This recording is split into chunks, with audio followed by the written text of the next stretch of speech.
Welcome back to Civil Discourse Now. I'm Mark Small. And I'm Paul Ogden. We are here today with Imam Mikal Saahir from the Nur-Allah Islamic Center.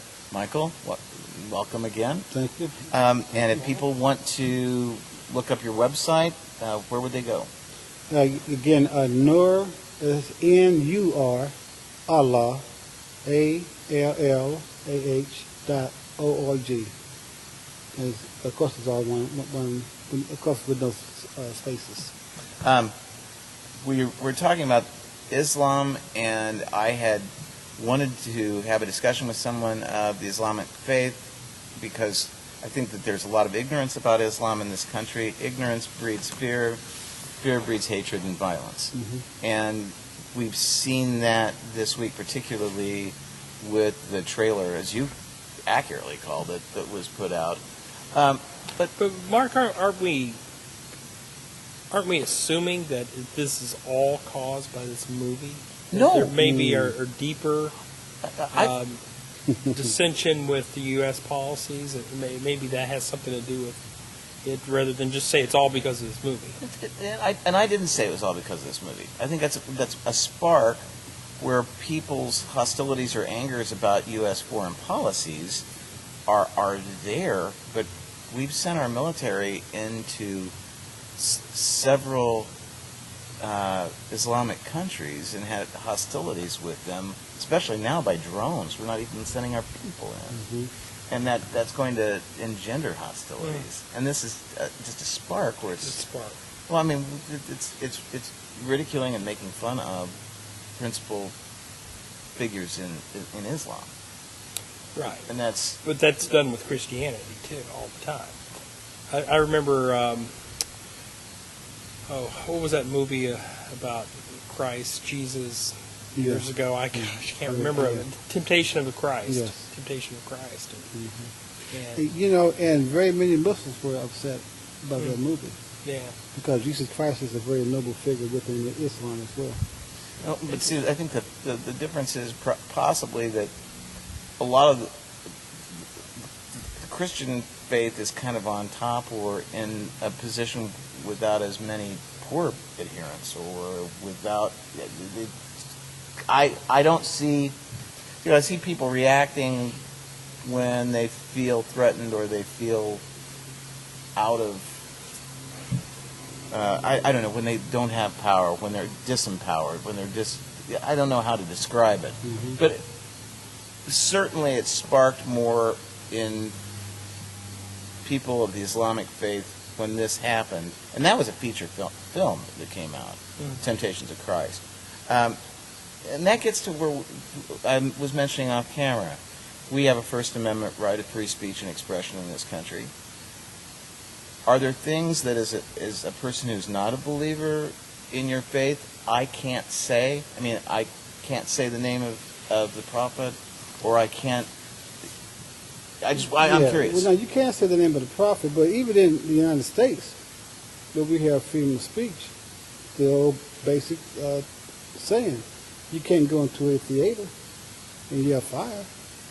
And nor can I get on TV or radio and slander your character.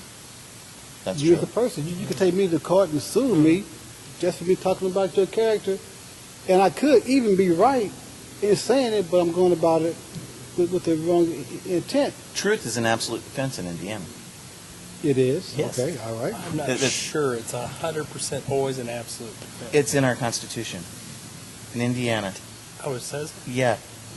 Which truth? Truth is an absolute defense of defamation. Truth is an absolute defense against a suit for defamation. Oh, all right. That's in our Constitution. And that right there. Okay, well, but and I'm not trying to one-up you because I'm a lawyer, but okay. But well, I mean, Paul has too, and he doesn't know our Constitution. Because I've seen some case laws, but that maybe wasn't case law from Indiana, though. So. Okay, and but then who gonna prove the truth? But I guess getting back to the point is that I shared earlier with someone. If I was to take a look at Christianity for the first time, and the first book I came across was written by these Christianites, called the KKK, the Ku Klux Klan. I got to read the literature. Mm-hmm. Oh, this is Christianity. We in Indiana, right? It's the truth. Okay, but it would be the most inaccurate picture of Christianity as we know it around the world. So that just because someone say, well, I know about Muhammad, I read some book written by someone who can't even say Assalamu Alaikum probably. You know, I can't pronounce your center very easily. I Yes. stumble over that. So you got people who have these positions, be it in politics, religion, education, and because they have these titles, they think they now have some authority on Islam and on Muhammad, or even on Christianity or Judaism. So now they want to speak with authority, and they are getting it wrong by the truckloads. And then when someone tries to correct them, they want to say freedom of speech. That's not freedom of speech. Yeah, but in the instance of I think he was like the great-grandnephew of Vincent van Gogh, had done a work of art in the Netherlands and was killed by a person who is Islamic because they were offended by what he did. And I haven't, Paul made a point, you don't see that people reacting that way in terms of Christianity. And is there a tenor there? You said, no, well, okay, I said there extend are it. nuts that do things in the name of Christianity. Yeah, but also people make fun of religions. Christianity in art, and you don't see the same reaction. And I was trying to find out why that. Okay, all right, gotcha. Yeah. So I didn't. Is there a reason for a difference there? Or? Well, first, but there's two things cross my mind. First of all, you don't judge the religion by the adherent. You judge the adherent by the religion. And because someone go and kill someone over a picture, which I think is quite small-minded, and you can't judge the whole religion because that person done something out of the way. And another point too is that I shared this yesterday in the sermon. It's time for Muslims to get to know Muhammad again, and not through interpretation, to go back and study his life. And I even go so far because I'm born and raised in the church. I know it's time for Christians to get to know Jesus again, not through some theology or not through some denomination or not through some other kind of influence, but for the believing Christian to get to know Jesus Christ as they should know him. Is it consistent with the Quran that a movie could be made, a biographical movie be made of the Prophet? Oh, that's a very good one now, called Muhammad the Messenger of God. But there's no showing of Muhammad in the movie. Okay. You have how, I don't know the cinematic term, but the camera becomes Muhammad. You know how the camera becomes Okay, the point of person? view would be from him. Yeah. Yes, but and then someone will repeat what he said because you don't hear his voice. And the reason Muhammad was very particular, Muhammad the Prophet, peace be upon him, was very particular. He said to his followers, he said, I do not want you to make the same mistake with me that the followers of Jesus made with him. Because once you get a picture or image, they begin to adore and worship the picture and lose their focus on worshiping God.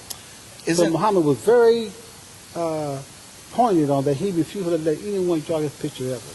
But isn't another view of it that by not depicting the person that you blunt criticism of that person or that figure?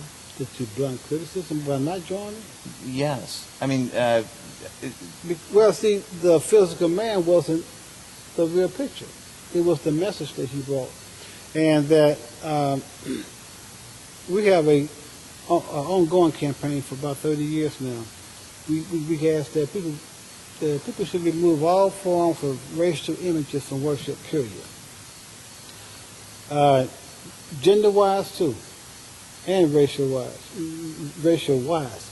Because you're going to give the one who's most like that image, whatever it may be, they're going to have they can develop an artificial superiority because they look more like this quote-unquote divine.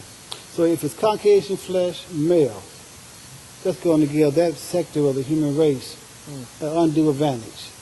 And so we say, and it's even in the Bible. I know it's in the book of Exodus. I used to know the verse and chapter. It says, "Thou shalt not have no or any graven images like unto me in the heavens above, on the earth, or in the seas below." I'm paraphrasing that, right? But it mentions all three levels have no images, no graven images. So why have any image in any religion? Because whenever you do that, you're going to divide the human family based upon either race, and by and large, race has been a big one. Well, But that's also gender. and that's something that's being, and I could be inaccurate historically on this. I'm sure Paul will correct me on this. I am. I think you're right. But I know what Islam, you're gonna say. Islam has not had racial divides. Am I? We have racial categories, and with the Quran says that God made us nations and tribes to get to know each other. It said, but the best of you is the one who is most God conscious.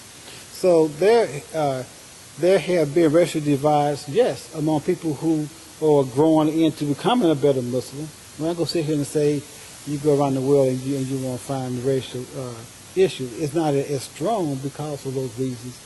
But there are the various isms, sexism, racism, socialism, whatever. You would find that among people who are Muslim, but there's a remedy for it in the Quran if they follow the book. Okay. And we're getting towards the end of this, and I know this is not giving these two topics justice in terms of talking, because this has been very, very informative. I'm enjoying it too. People are threatened in this country. They feel threatened by a lot of things, but the Sharia is law within Islam. Is that something that Islam tries to impose upon other people? No, and Sharia means law. So if you say God in Spanish, you say Dios. So if you say Spanish God, in English God, Dios God, you said the same thing twice. Now, so the word, the Sharia will change depending upon the geography that you're living in. But what we know, and I has talked with some, there are some businesses downtown in Indianapolis who do international trade, and to get the international dollar, they got Sharia written as being accepted because they're going to be doing business all around. So even now that there are certain courts that will allow the Jewish book to be the final say-so in America on issues that involve the Jewish community. So there's nothing on the horizon anywhere to impose Sharia law. It's going back to, once again, people who don't know enough information, as you said earlier, they jump to the end of a thing and don't even have enough homework done to even enter into it from the beginning. And that's the same thing that's being done with the term Sharia. And that I had another topic on there, but we're out of time. Okay, well, thank you. Michael, thank you very much for being on the show. Thank This you. has been very, I enjoyed it. very My honor. informative. Thank you. Okay, appreciate you Nice both. meeting you. And that's it for this week on Civil Discourse Now. Thanks very much. We'll see you next week. You talk about public-private